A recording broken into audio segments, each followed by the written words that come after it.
Hey, Mike with Nerd Problems Gaming here, and welcome to Nerd Problems Gaming, the channel where we go through the good and bad of everything nerdy to make sure you spend your time on the best of the best. In today's video, I'll be doing a review of Metroid Samus Returns, so stay tuned.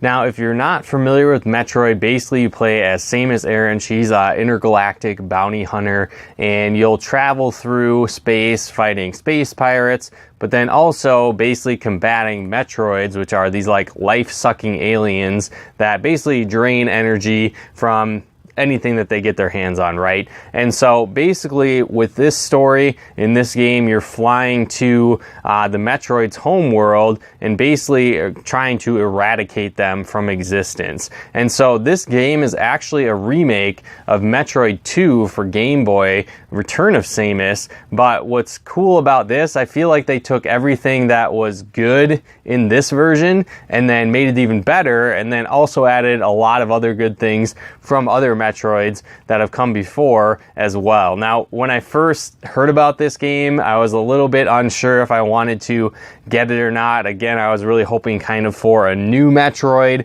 not necessarily like a remake of one I already had. Like, this one was actually the first Game Boy game I got, so I'd played it a ton as I was little, but again, I saw it and I was like, I should probably pick it up. It looks pretty cool. And so it was, right? So it was a great game. They added more to the story. They kind of added cutscenes. Obviously, it's way souped up graphics being on the 3DS versus, you know, the original Game Boy. So I don't even know what this would be, less than 8-bit maybe, or around 8-bit graphics. So this really improved it as well, which is pretty cool. But at the same time, it took a lot of the Metroid formula that I liked and, like I said, improved upon it, where the original game, again, this version of the Game Boy game, it was kind of hard to navigate. I remember when I first got it, I'd gotten like a Game Genie as well, so I had given myself kind of infinite life, and basically how the story works is you have certain areas that are blocked off, and as you kill Metroids, you're able to access more areas throughout the game. Well,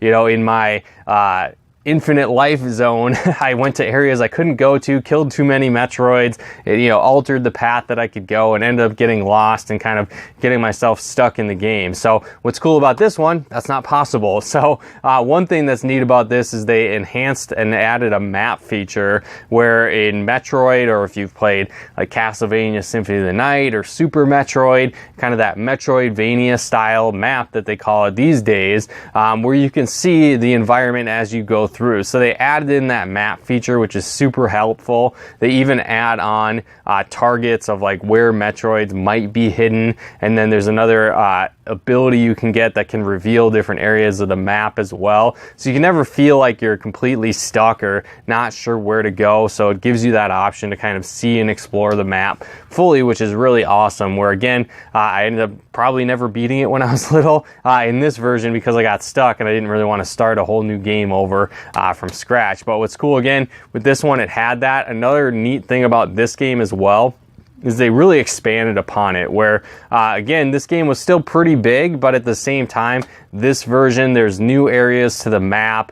There's all kinds of new weapons that you can get, new armor, new abilities. There's a cool feature. It's kind of like a counterattack ability that they added into this game as well. To my understanding, I don't think there's been any other Metroid games that have that feature, so that's pretty cool as well. So again, they kind of like took this base game and then Super Metroid I guess they upped it to that Super Metroid quality and then made it a lot better as well, and then obviously enhanced the graphics in it as well. So again, I really recommend this game if you haven't played it. It's pretty difficult. It's a really intense platformer, and a lot of the boss fights are pretty intense as well. So again, the Metroids continue to get harder as you play throughout the game, and so again, it has that cool feature as well. So again, it's a great game. I'd highly recommend picking it up if you haven't. You know, let me me know in the comments below which version you like better, the original or this remake version, or maybe you like some of the other Metroid games even better than this one. I'd love to hear that in the comments below, so be sure to do that.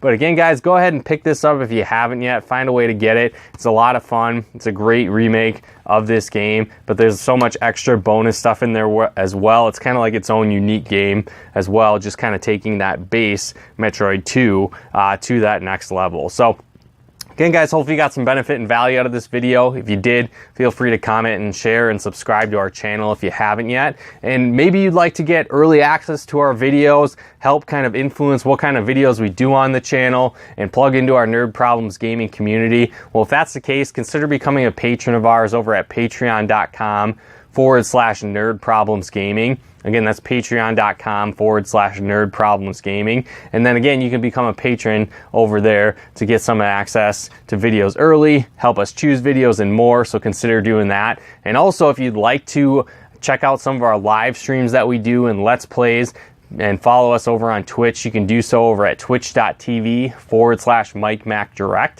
Again, that's twitch.tv/MikeMacDirect. But again, thanks so much, guys, for tuning in. We'll talk to you more soon.